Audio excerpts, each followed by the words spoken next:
Dr. Rudy Cashman, neurosurgeon, Fort Wayne, Indiana, for 42 years at age 39. No, all kidding aside.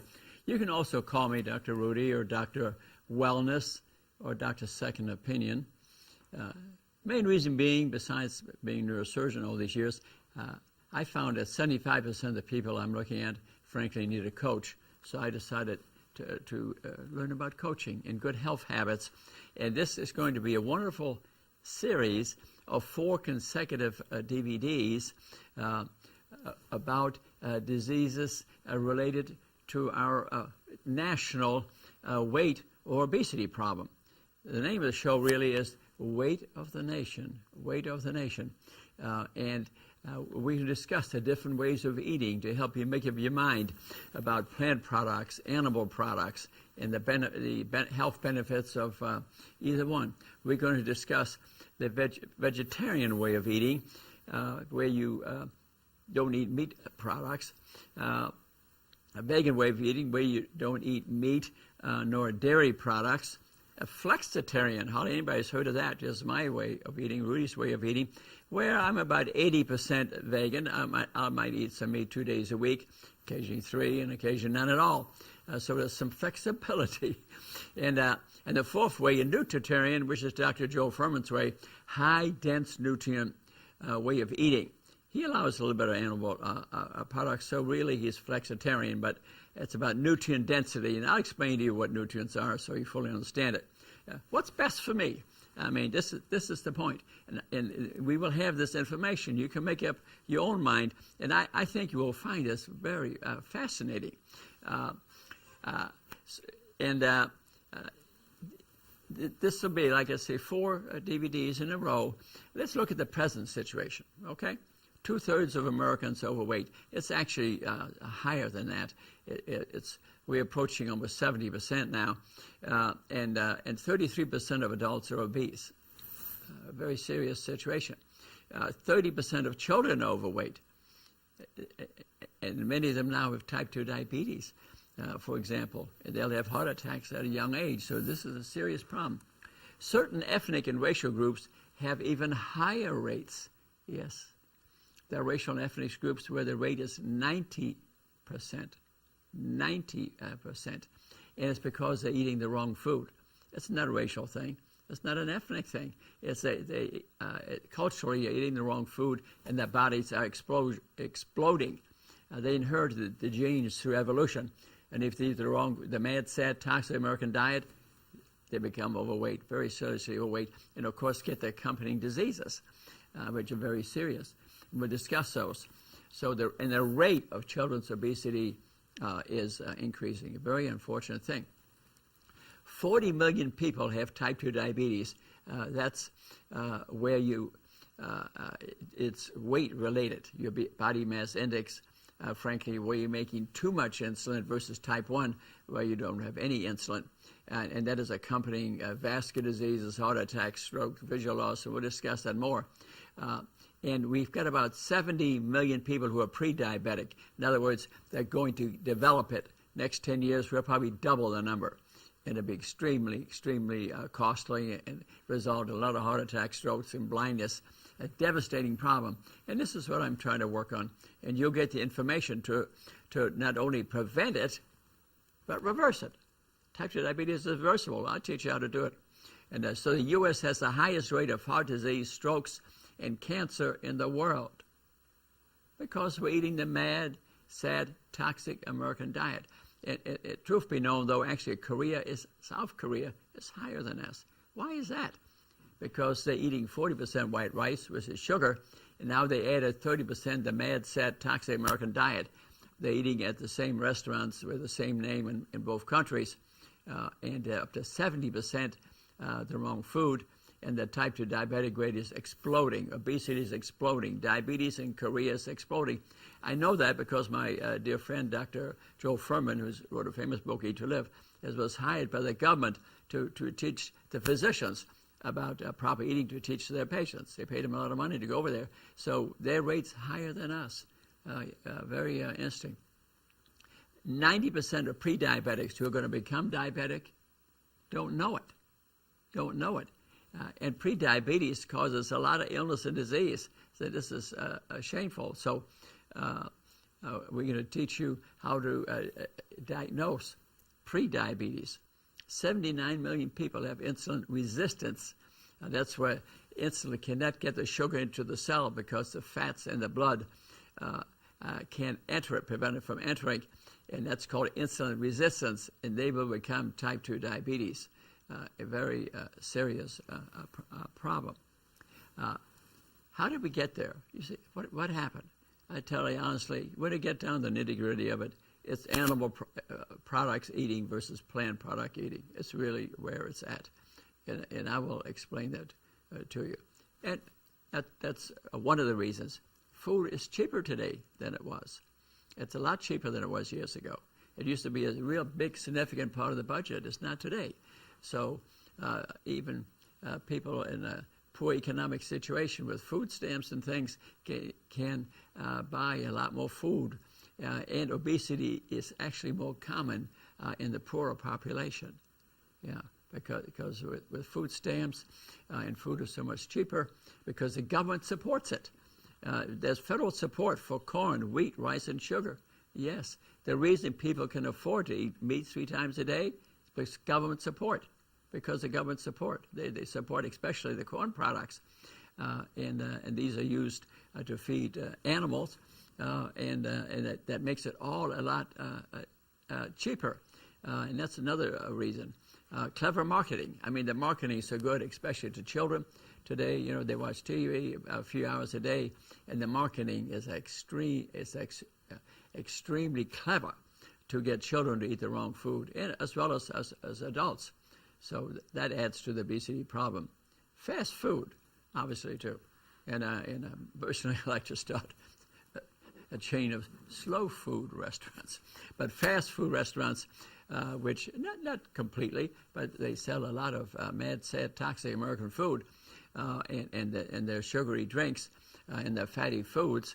And a lot of them have fructose corn syrup in them, and people don't have time to cook or don't want to take the time to cook it. 25% of our meals are eaten in fast food restaurants, and there's a tremendous explosion because of obesity because of that. And food is comfort food. It has about psychology. We use food to make ourselves feel good. Comfort food. Food is like eating cocaine. It causes secretion of dopamine and serotonin, and we feel a lot better after we eat. I do myself. Got a stressful day, a very stressful day at the hospital. My usual careful picking of food, I kind of forget about it. I'm eating the nasty food because of stress. A lot of people do that. I tell you another interesting one, and we'll learn quite a bit about this, is concentrated animal feed operations. What the devil are those? It's where in Garden City, Kansas, for example, they'll take beef and put it in cages for about a year and fatten them up for about 14 to 16 months till they weigh about 1,000 or 1,200 pounds. And all they do is sit in this cage and they feed them corn products and molasses, petroleum products, fat products to fatten them up. And then they kill them and then we eat them. So that makes beef cheaper. If a farmer raised a cow or a beef to send it to slaughter, it would take 4 to 5 years. These concentrated feeding organizations can do it in about 12, 14, 16 months. So that makes food cheaper. Plus, the corn is supported by the government, which drops the price tremendously. So these concentrated feeding operations can buy the corn much cheaper than it takes for the farmer to produce it.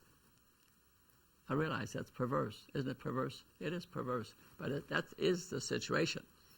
Technology also leads to obesity. We're sitting there working at the computer, not moving around. And as our sedentary lifestyle leads to obesity. I had dinner at an Amish farm recently. I made a house call because I operated this beautiful Amish lady for a large brain tumor, and I made a house call to pull the stitches about 2 weeks later. And I had dinner with them And frankly, they were not eating that healthy food. You know, sugary butter, white rice, white potatoes, white bread, and very fatty chicken. But they're all skinny. They work hard. There's a reason. They get away with it. So a sedentary lifestyle leads to obesity. Supersizing of drinks and food. Some of these drinks have tremendous amount of sugars in them. I was looking at a gas station today, and they had a drink. There's 72 ounces, 1,200 calories in that, and a lot of fructose corn syrup, which we will be speaking about, which is very sugary and very unhealthy. And hamburgers are bigger. A lot of foods are a lot bigger than they used to be. A man named Wallenberg was working for McDonald's, and he figured out, and Mr. Kroc, who owned McDonald's, it wasn't for supersizing, but Mr. Wallenberg figured out that when people bought something, they didn't want to go back for a second time because they thought that was hoarding. But if you gave them a supersized food to begin with, they'd buy that. Sales went up 40%. Very interesting. And food processing really is stripping the fiber, the bran, and the germ, for example, off of rice. Now we have white rice. White rice is sugar. White bread is sugar. But if you take the wheat and the grain and the corn and keep the coverings on it, then it doesn't break down as quickly and isn't absorbed as much and much healthier. And the processing of foods results in donuts and bagels and muffins, and then you put high dense fructose corn syrup in them, a very sugary, fatty sugar, and we gain weight. We gain weight. So unhealthy food can actually be cheaper. And that's the main reasons why you have this obesity problem in the United States. And what he spoke about, U.S. versus Korea, the Koreans, remember I said, have a worse obesity rate than we do because they're eating the mad, sad, toxic American diet and 40% rice. You just think of it. We defeated the communists, okay? The communists are killing the South Koreans with American food. If I was the South Koreans, I kick us out of there. It would save us a lot of money. And their health would improve. It's true. Dr. Furman was there. This is a true story. What's the difference between type 1 and type 2 diabetes? Remember, I said type 2 diabetes is caused most of the time, 90% of the time, from being overweight because it causes insulin resistance.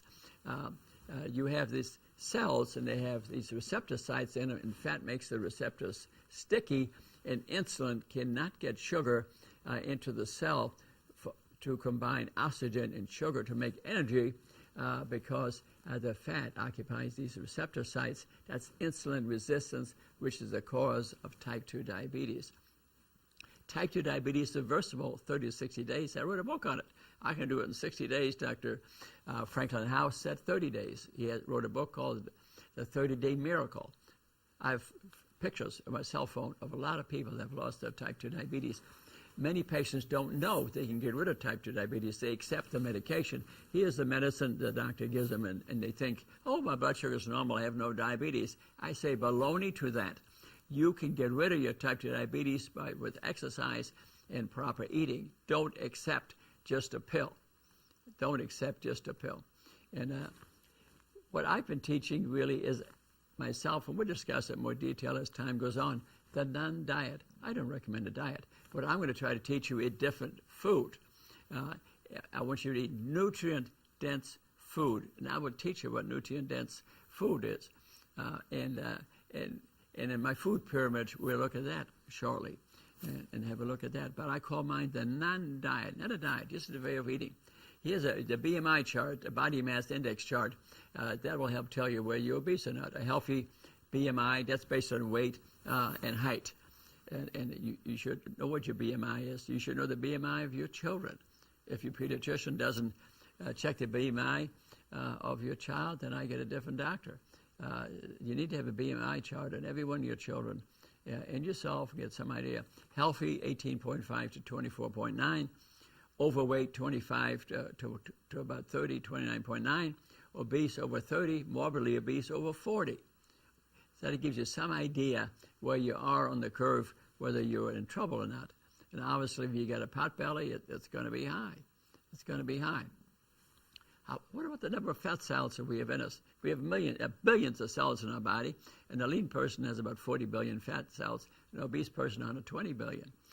You can increase the size almost 1,000 times, and if you're overweight, the fat cells will literally invade your body. They will choke your liver. They will invade your liver. 25% of Americans now have a fatty liver. That leads to cirrhosis. It eventually kills the liver. They need a transplant. Just like we have cirrhosis of the liver from alcohol. That is the most common cause of cirrhosis. But now it's infiltration of fat. 25% of Americans have infiltration of fat of the liver. Very life-threatening. And remember, if they have a pot belly, the fat is not just in your skin. It's choking off your organs. A very important thing to keep in mind. Overweight, say 2 to 19 years of age, about 32%. Obese adults, about 69%. I think it's going higher quickly, actually.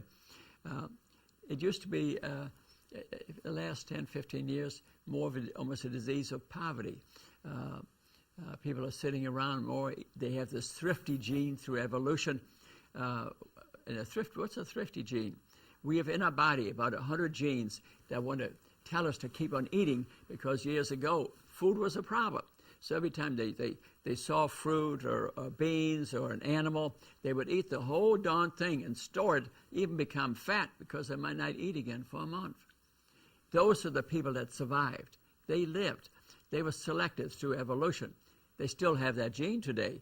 So they may, like in Kenya, the black population, for example, they're skinny. They're skinny in Kenya, but they come over. They have the thrifty gene, but they're eating mainly vegetables. Is the reason they come over here. So it's not racial, and they have this thrifty gene come over here and eat the wrong food, and they explode. That's true also for Japanese, Micronesians, South Americans, Mexicans especially, and certainly among the white population, but not as high a rate. So we have to kind of keep that in mind. But even the wealthy today are getting much heavier. I don't know whether it's education or whatever it is that kept them from having a high rate of obesity, but that's totally changing, totally changing. There are about 100,000 deaths a year obesity related, and 80% of people with type 2 diabetes are overweight. And remember, the good news is type 2 diabetes is reversible. Vascular disease, strokes is reversible. Most of people that have had diabetes or have strokes don't even know it's a reversible disease. Healthcare providers don't seem to break it up. That's been proven by Dr. Dean Ornish with angiograms, Dr. Esseltine, Dr. Furman, Dr. Bernard. They all proved it. Very famous books, and very good books, incidentally, to read, as well as my own books. I've written 5 books on diet.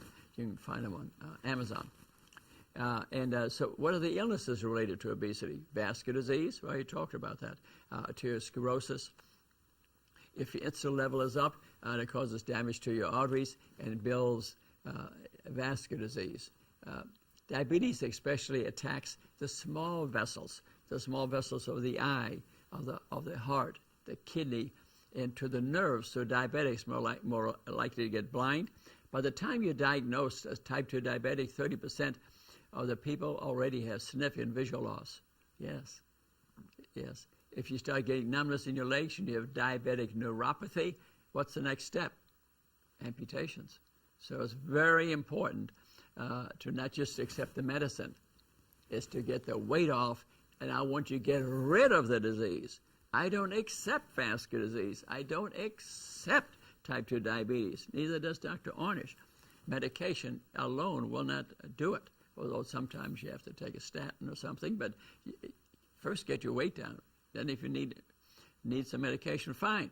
But you first should do lifestyle things. So we get vascular disease, heart attacks and strokes are related to obesity, type 2 diabetes, dementia, yeah, Alzheimer's disease. They're starting to talk about Alzheimer's disease being called diabetes type 3. It makes the fat in the blood, it makes the brain cells sticky. And there's a much higher rate of dementia in, quote, Alzheimer's disease than type 2 diabetics. I spoke the other day to a head of an insurance company, and his father, he said, my father's got Alzheimer's disease, and I took some more tests. No, he's got type 2 diabetes and vascular disease. He doesn't have Alzheimer's disease. Memory loss is common in type 2 diabetics, and it's not a separate entity. And so that was good news for him. And I gave him my books on weight loss and the nutrient-dense diet, and if he follows it, that could change. Other illnesses related to hypertension, high blood pressure, severe arthritis, because every 10 pounds of weight that you lose reduces 40 pounds less pressure on your joints. So you can imagine if you're way overweight, that you're going to have a much higher rate of knee arthritis, hip arthritis, very common. The inflammatory factors in fat. Fat isn't just something that sits there. It gets about 20 nasty chemicals in it. Well, there'll osteoarthritis of the joints, the knees, and the hips. I talk to the orthopedic guys, and they tell me 90% of people they operate on for joint replacements are overweight. So the way to avoid that is get the weight off. 30% of cancer is weight-related. Wouldn't believe it. Yes, it is. You know, they talk about sending all our money in for Wayne to IU universities for research on a rare gene for breast cancer. That's fine and that's good, but I think half the money ought to stay here to help women join health clubs and for exercise and weight control. You know what happened to the breast cancer rate? Reduced 30%. 30%. I doubt they're going to discover a gene down there that's going to reduce breast cancer rate 30%. I talked to about 200 healthcare nurses the other day, and not a single one of them knew that you could cut breast cancer rate in half by following a nutrient-dense diet. That's right out of a book by Dr. Joel Fuhrman, Supreme Immunity. You can read it. It's right there out of his book. And, of course, renal disease is also obesity-related because of type 2 diabetes. That's about a good, 90% of it. So 10 steps to a healthy heart, things you could do. And you see my food pyramid there on the right. You notice I have animal products on top. What I'm saying is animal products are not a health food. I didn't say eat none, but don't eat animal products 7 days a week because they carry with it cancer growth factors, a lot of fat. And you say, well, geez, I need my protein. Well, I'd like to tell you right now that plant protein is just as good as animal protein. The only supplement you might need to take if you ate no animal protein at all, take a B12. That's it. There's more protein in 100 calories of broccoli than 100 calories of beef. Twice as much. See, most people don't know that. Most people don't know that. I was talking to a doctor's wife recently. He says, I need my protein. I need my protein. I need to eat my steaks. It's not true. It's not true. So the main thing really I'm talking about animal versus plant protein, really. To eat some, when you look at my food pyramid really is about nutrient density, okay? Vitamins, minerals, and 25,000 phytochemicals, plant chemicals. What are those? The carotenes, the sulfones, the cephalins. These are the phytochemicals, okay? Like a apple will have 400 phytochemicals, a strawberry 700. It is the interaction, the symphony of interaction of these vitamins, minerals, and phytochemicals that determine your health. Foods of color, although mushrooms and onions are extremely healthy, especially prevention of breast cancer. Eat an onion a day and you'll cut it way down, and along with some mushrooms. So it's not just of color, but foods of color are the phytochemicals. The meat products are not a health food. They're just not a health food. But so they're at the top of the pyramid. I didn't say don't eat zero. If you get a medical problem, you can't be eating meat 7 days a week. It's just not going to work. And that would be very rare. So you want a nutrient-dense diet. Remember I talked nutrients, okay? And chicken, for example, is that a nutrient-dense food? No. Does it have color? No. It's 30-40% fat. Chicken is not a health food. Eat it once a week, fine. But people think eating chicken 7 days a week is a healthy thing to do. It's not a healthy thing to do. Besides, I tell you a little more about how they treat chickens later, and that alone might change your mind. But anyhow, let's go on here. Your cholesterol should be less than 150. The Framingham Heart Study proved if your cholesterol less than 150, there's not even a death in 40 years of the Framingham Heart Study. 150 or less. Don't accept 180. Don't accept 200. Necessarily, don't even take a statin unless the diet doesn't do it. Give yourself a chance to a diet 3 months. Doesn't go way down, fine, take a statin, unless you had a recent heart attack. But I was playing with a tennis friend of mine the other day, a very well-known person, national tennis player, age group tennis player. His muscles were very weak. He fatigued and stuff. I found out he was on a statin. That can interfere with the enzymatic activity in your liver and in your muscles. And I took him off of that. 2 weeks later, man, he beat me. Got his energy back. I shouldn't have given her that advice. No, I did. But you have to know the side effects of medication. You got to take it. You got to take it. Your cholesterol is 500. You may need a statin. But if it's 180, 220, you ought to try the diet first, and because they have side effects. And your triglycerides should be under 150. Normal CRP, C-reactive protein, that reflects inflammation in the body. It ought to be, less than 1, less than 2. And if it's 8, you get a problem. And you need to get worked up. A normal body mass index, okay? And I put that food pyramid right on your refrigerator. Interesting enough, I have my food pyramid in August. It'll be at Trine University on the wall in the cafeteria. And I've written 30 things in there to help explain the non-diet, the food pyramid. And they're going to have it embedded in the tables of the students' university. I mean, isn't that something? I mean, that's really wonderful. We're trying to change the community to get them to eat better because we have a horrible problem. I'm looking at a lot of people in the hospital, 200 pounds, 300 pounds, 400 pounds, dime a dozen, and 180, 190 when they should be 140, 150. This causes diseases. And a lot of it is people have not been educated. That's what I'm here about. Let's give it, try to educate. I didn't always know this. My family had a deli in New York. We had liverwurst sandwiches like that. And so I just have learned it over the years now, and I've gotten rid of type 2 diabetes in many patients, although I'm a brain surgeon.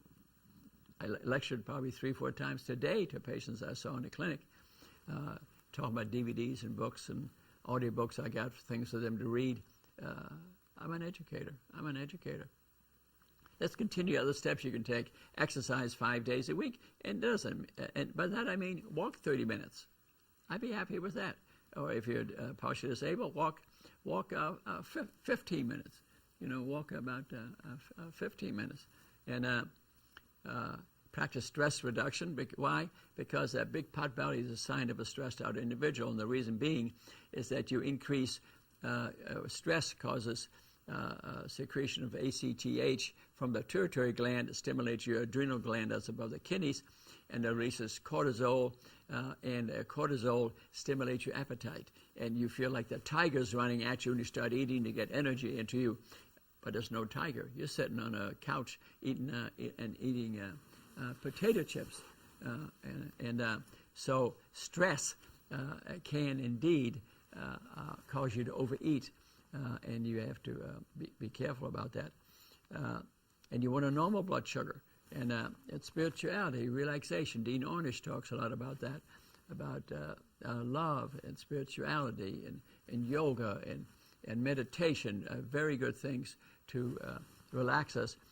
And they'll secrete dopamine and endorphins, and you will stop overeating. You'll stop overeating. And to get your blood pressure controlled. Very important, which you get done through weight and giving up salt. And many times you can get your blood pressure under control. That's very important. And I suggest you get blood studies done at any age, at least yearly. Get it on the children. Heart disease begins at age 4. Bogalusa heart study proved it. We'll repeat that again and again. Check your child's blood work, especially as the family history of deaths at a young age from heart attacks and stuff.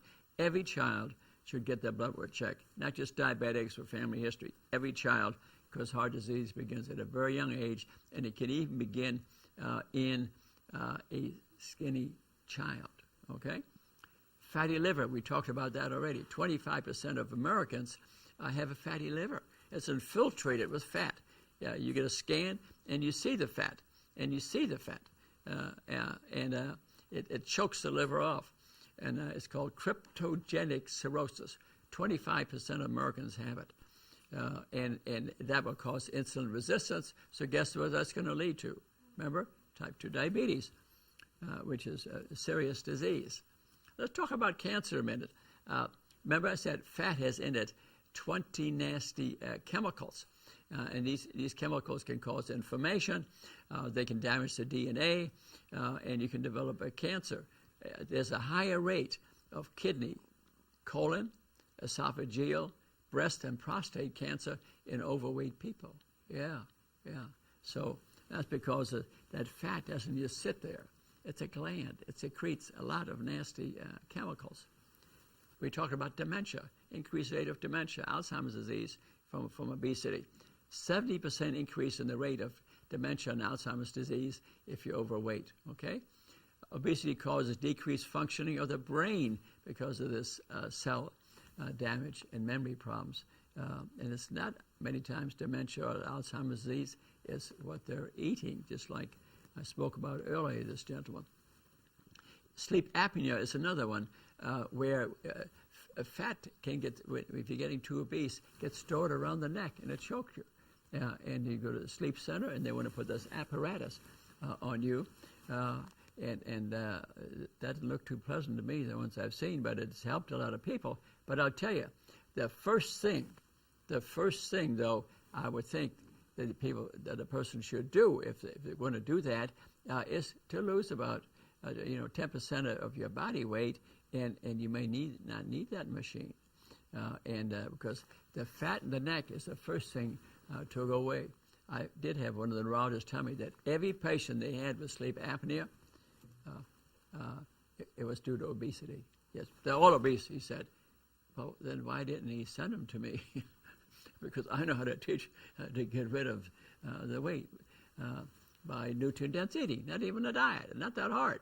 And sleep apnea can get serious. You can die from it. You can get strokes from it. It's a serious problem. Increased rates of asthma in obesity, increased rate of gallbladder disease, and a common cause of joint replacement. Remember I said every 10 pounds, 40 more pounds of pressure on your joints. So very significant thing. Let's talk about children a minute. 1/3 overweight. And remember I said in the Bogalusa heart study, they did autopsy on every child that died of accidents, one reason or another. And Dr. Atwood then wrote a book about it and said heart disease begins at age 2 or 4, somewhere in there, and not at age 20, 30, or 40, at a very young age. If you feed milk to children, up to age 2, mother's milk is the healthiest thing you do for a child, okay? Because of all the good fats and the good omega-3s and the good proteins and antibodies in mother's milk. But after age 2, milk's not a health food. There's an increased type 1 diabetic rate in children who drink milk. Yes, the pancreas dies, and now you get type 1 diabetes. No mammal drinks the milk of another mammal except humans. A lot of allergic factors in there, increased rate of infections. Dr. Furman was saying in his book, Disease Proof Your Child. You want to decrease infection rate, decrease asthma rate, increase cancer rate, increase autoimmune disease. Don't give your child milk and have them get a normal body mass index. Those diseases decrease tremendously. And 40% of African Americans and Mexican children are obese. 40% overweight. And I know it's true because my friend Dr. Varula, who I love the guy because he accepts Medicaid, and when you go over there, he has mainly the Medicaid population, and 90% of them are horribly obese, mother and child. I've seen it, I've been there. But the good news is Dr. Varula and I give cooking classes to children once a month. Look at our website. You can come. It's free. You get some free food, too, plus an education. I love giving those, and we're helping these kids. Kids love to be taught to cook. Teach your child about what good food is and teach your child to cook. They love to do it. These kids, we teach them juicing and smoothing and how to cut up vegetables and the reason for certain foods. They just love it. And I did some of that with the grandchildren the other day, and they just loved it too. And 20% of all children have abnormal blood tests. Look at the trouble you could save them by having your child tested, or for the doctor, have your child tested. Vascular disease begins at age 4. We mentioned that. And type 2 diabetes at age 10 causes 20 years reduction in the lifespan. That's significant. 13% of all children have non-alcoholic liver disease. In other words, infiltration of the liver. 13%. Wow. And 40% of obese children have abnormal blood tests. We're talking about obese children, 13% of all children. The Bogalusa heart study, which we talked about, 1973 to the present, it's still going on. And autopsies were done on all the children that died. Heart disease starts at age 2 to 4. I want to drive that home. The above studies on all children at a very young age. Let's talk about obesity some more here. Many are flunking the military examinations. Between 1995 and 2008, 140,000 young people flunked and were rejected from the military based on their weight. Wow. Couldn't do a push-up. Couldn't walk barely a block. We spend $150 billion on obesity directly, another $150 billion indirectly, so the cost is tremendous. We have a huge problem in the United States. And it's sort of sad when we have my plate that the president's wife presents fairly healthy, and not exactly what I designed, but it's as good as you could do today to the school system.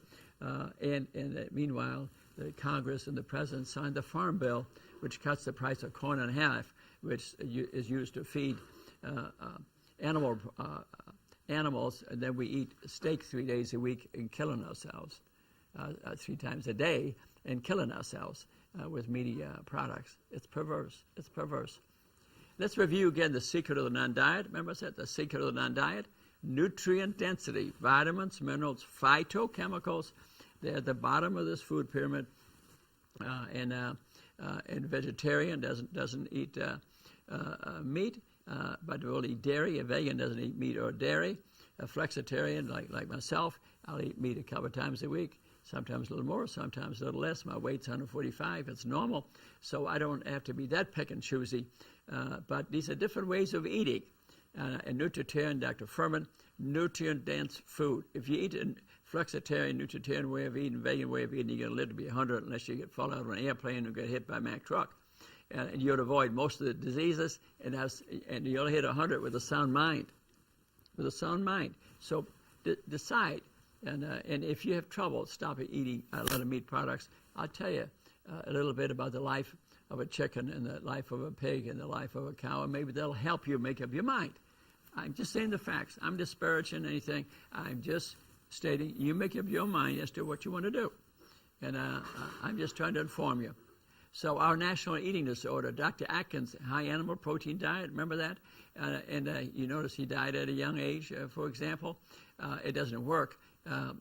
When you starve yourself from carbohydrates, you use up your glycogen in your muscle, and each pound of glycogen has 3 pounds of water with it. So you have a wedding to go to a week from now, eat meaty products, don't eat any carbohydrates, and you'll lose 10 pounds like that. But it's temporary because it's water loss. Then you get hungry as heck, and you start eating more than ever or get more obese. And all the protein in the Atkins diet is so unhealthy for your liver and your kidneys. I'm not saying it. But in Dr. Furman's book, and I think it's Bernard's book, he says Dr. Atkins' diet's a fraud. I didn't say it. I read it out of a book. And I tend to think that's correct. And so that's just my opinion. So high-protein, low-carb diets, they don't work. The protein from plants is as healthy as the protein from animals. Lepay published a book in 1970 talking about the complete protein, that you got to eat animal protein. Well, 20 years later, she wrote another book retracting that because she thought she had been wrong. But that book, hardly anybody read. Okay? We talked about glycogen storage. You have 3 pounds of glycogen in you. That's sugar in your muscles. that you use for energy. You get 3 pounds. I play a tennis match, for example. Suppose I played 5 hours, 2 matches. I get on a scale and I lost 10 pounds. Why is that?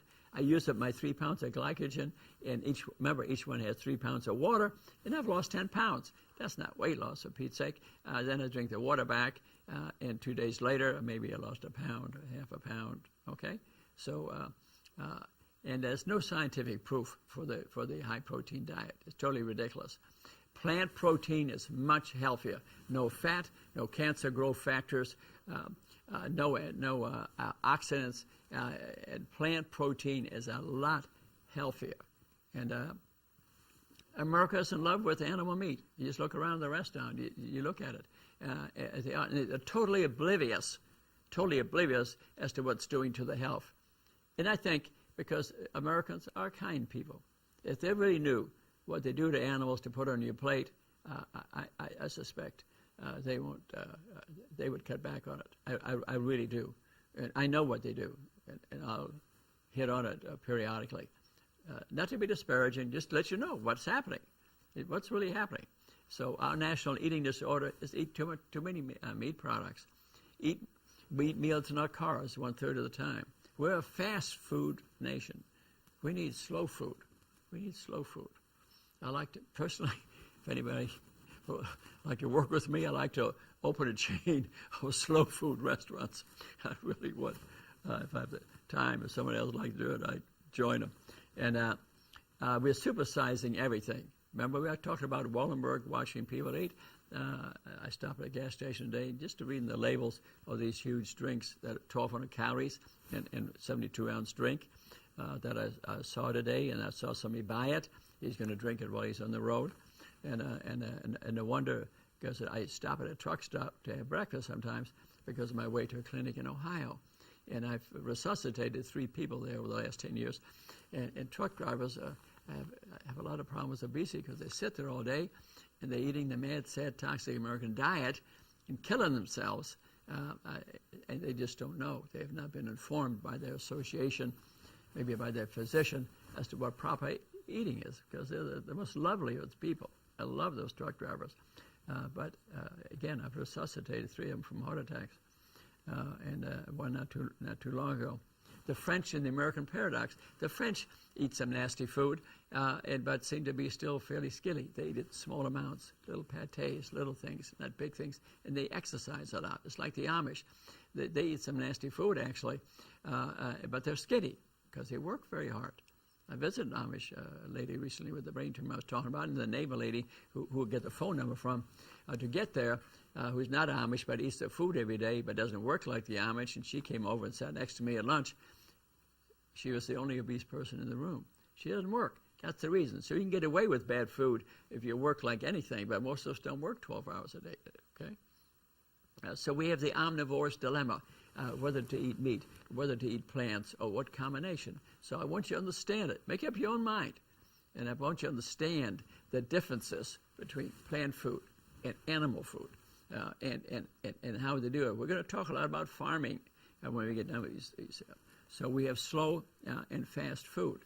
So where does the energy come from that we eat? Solar energy is captured by green plants and stored as complex molecules. It's the carbon atoms. Okay, photosynthesis takes the energy of the sun and converts it to carbohydrates, proteins, and fats.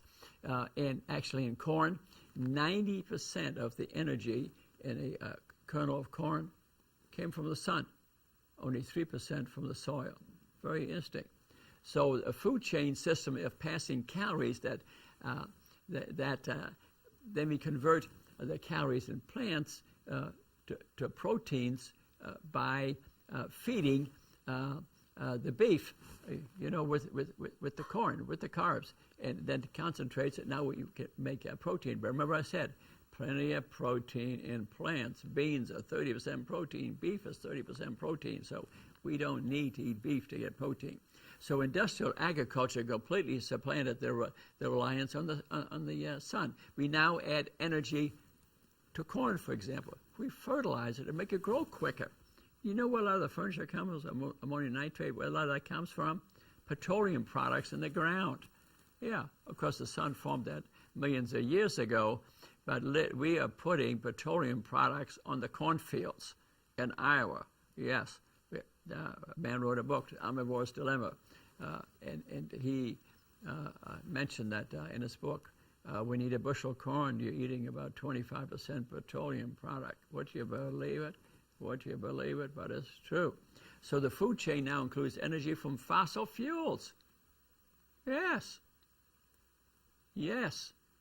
So there's an abundance of food now because the government supports the price of nasty food. The price of corn is a lot cheaper. When the concentrated animal feed organizations buy the corn to feed the animals, to fatten them up in their little cages, in their big cages, they feed them with corn that has had government support. The farmer cannot grow that corn. It costs him more to grow it than he sells it to the concentrated food organization. And the farmer's okay because the government pays the difference. The government pays the difference. And that's what's making us fat. And it is making us sick. The government is making us sick. True story. Absolutely true story. Read Omnivore's Dilemma by Mr. Fallon. It's right in there. And Zea Mays, which is corn, Zea Mays is corn, is the key of the industrial food chain. It's the key of the industrial food chain. And we'll discuss that in more detail. So eating is a cultural act, an agricultural act, and a political act. Politics get affected here. They just passed another farm bill, and you couldn't stop it if you wanted to, because all the lobbying money involved here. Your health is irrelevant. And most of these food companies are huge. There's only a few of them. And so corn's conquest. There are 45,000 products in the supermarket, 25% of them corn-related. A lot of them, of course, are processed food, from donuts to bagels to you name it. A lot of them is processed food and candies. And we talked about the concentrated animal feeding operations that are located largely in Kansas, Garden City, Kansas. There are many other places, some in Ohio and probably some in Indiana I don't know about, but they're really, a whole city is nothing but huge pens where they put beef in a cage and feed them nothing but corn and molasses and fat from dead animals, actually, it's true. Another book I was reading today, and all sorts of unhealthy things they add to it, and they fatten the cow. Even they use chickens and different things to feed the cows, and they grind them up and feed it, and the beef become fat very quickly, and they slaughter them to get on your plate. I mean, not too nice. They do that to chickens too, incidentally. I'll tell you about chickens later. And in the fence in Iowa, 98% of the farms in Iowa now are corn.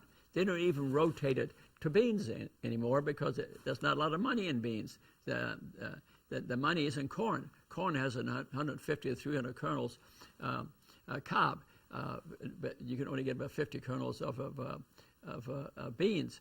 So the fences are gone. The animals are gone. And between October and May, it doesn't even look green there anymore because of the fertilizer that was used, a petroleum product. Matter of fact, after the Second World War, they had a lot of ammonium nitrate left used to make ammunition. And you know what the government did? They sold it to the farmers to use as fertilizer. Yes. That was used to be used, and also some of the gases that they were gassing people with in the war. They were also sold as to be used as fertilizer and pesticides. And so animal meat has pesticides in it, hormones in it, and perverse products that you add to it, petroleum products, and that's what you're eating.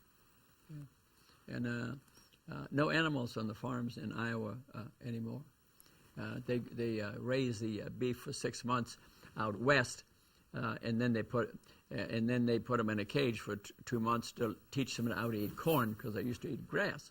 Okay, now they get to eat corn. They teach them that for about 2 months, and then they go into the feedlot where they give them these products we talked about, and then at 14, 16 months, they end up on your plate, okay? Let's talk about sugary drinks. Sugary drinks represent 50% of obesity, okay?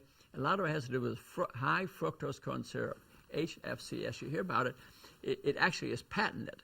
Fructose corn syrup is patented by a Japanese company around 1970. It's a very concentrated sugary drink. And the reason that Pepsi, Coca-Cola, these companies put it in their drinks is because high fructose corn syrup is cheaper than regular sugar. Why is it cheaper? Because the government supported the corn. The government support system resulted in high fructose corn syrup being in our sugary drinks. Yes, it's perverse. I would agree. It's perverse. That made it cheaper than regular sugar in these companies, causing obesity in children and adults. And because it was a government-supported corn. That's where it comes from corn. So that accounts 50% of obesity, okay? In the 72-ounce bottle I looked at again today while I was traveling to Ohio, 1,200 calories. And it's available everywhere. And diet drinks are not much better. And the reason being they use very aspartame, these different things, very sugary. And this changes your taste buds, and you look for more sugary foods. So in the end, non-diet drinks also result in obesity. That is bad, but it does. So water and a lemon or something of that nature would be a lot better. Let's talk about corn some more, because it's fascinating. Corn walking, okay? There were corn people in Mexico. Corn was in Mexico a good 1,000 years, and became excellent farmers when Columbus and people from Europe came over here.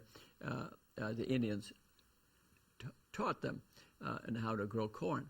And the Mexicans eat about 40% corn products, and indeed have a big obesity problem. But they used to work real hard in Mexico, so there wasn't a problem. But they come to the United States, and because they have a thrifty gene, they're not working as hard, they explode. They just explode. Very much high rate of type 2 diabetes in the Mexican population. And the Mexicans would say, I am maize, I am maize, I am corn. So corn is a big thing. So really a big thing. It's the carbon that stores the energy in plants, okay? The most common element our body easy to trace is carbon. So they can date what ancient people ate, for example, by carbon tracing in other elements. And so how does the process work in photosynthesis? So the CO2 from the atmosphere and through photosynthesis from the sun metabolizes into carbohydrates, amino acids, and lipids. But it's like I said, it's 90% sun energy. And so photosynthesis makes the macronutrients. So energy from the sun, green cells of the plants, CO2 from the air, and water, and a few elements from the soil make the energy in plants. So plants create life out of thin air. Out of thin air. Very interesting. Most plants are 3 carbon atoms, okay? Corn has 4 carbon atoms. It makes it very efficient. And the way it does it is called the C4 trick. It works better in high temperatures and in a little water. So it's a very excellent manufacturing process. And it has little openings called stomata, and that's how the plant brings in the CO2 from the air through these tiny little mouths or holes. And they lose very little water while they're taking in CO2. That makes corn a very efficient plant, very efficient plant, much better than other plants. So the energy is stored in the carbon molecules, but counting in calories. And so what we eat is energy captured by a plant. You may be eating a piece of meat, but it started with a plant. You fed that animal. I mean, you're eating corn. You fed the corn to the animal, and that's what you're eating, along with molasses, with whatever else you added to it, you're eating it. But it's all started in a plant. And so C4 explains the corn plant success. 90% of corn energy is from the sun and the air, only 3% from the ground. Very interesting. I mean, it's a very interesting subject. And so little changes can make huge benefits in our health. If you lose 10% of your body weight, you may get rid of vascular disease and diabetes. Just 10%. You know, if you weigh 300 pounds, you lose 30 pounds. That may get rid of your diabetes. You don't have to lose 150 pounds, okay? It's an important thing to remember. So, and here's something else for you to know. 100 calories less a day results in a 2-pound weight loss in a year. So tiny changes. Don't eat that dessert or exercise a little more. Over time, you can lose a lot. Incidentally, if you eat 100% a nutrient-dense diet, which I've been showing you, 100%, okay? You don't eat meat products, you eat 100% that way, you lose almost a pound a day. That's in Dr. Furman's book, Eat to Live. I tend to agree with it because I ate that way 14 days straight, lost a pound a day. So that works. Then I came to my set point, and so it stabilized at 145. And I lose 10 pounds, and remember what I said, 40 pounds less weight on your knees and hips. You can avoid diabetes with a 5 to 10% weight loss. Exercise is important. We spoke about that. And a 30-minute walk every day is good. Actually, if you run it, walk it, jog it, it's the same expenditure of energy. That's a theory of dynamics. So it's not necessary that you run it or jog it as long as you cover that distance. Light weightlifting, I think, is important because the number one marker of proper aging, muscle mass. You can double and triple your muscles into your 90s.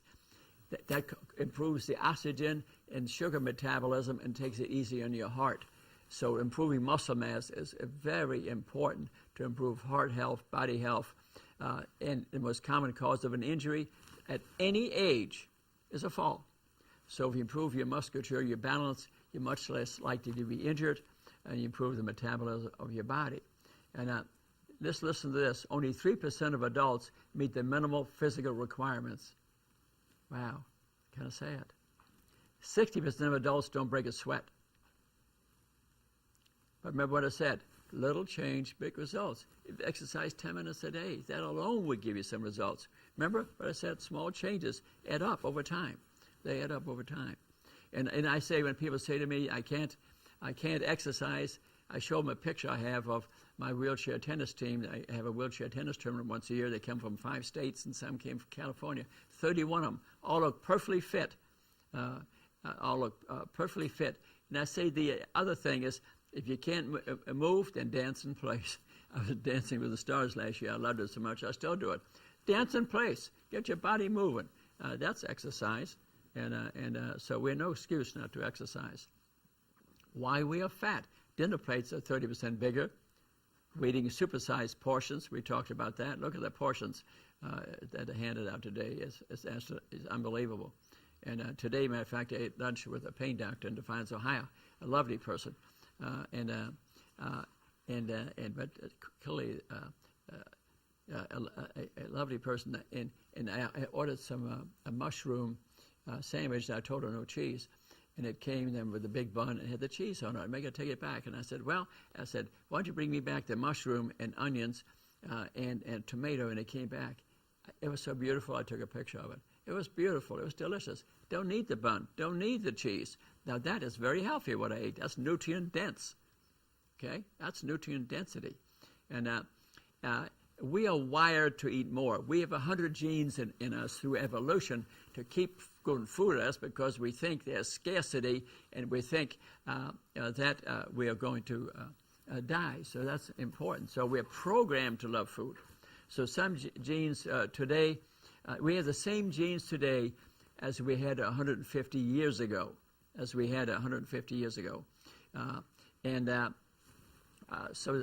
that has not changed. So we are programmed to eat more.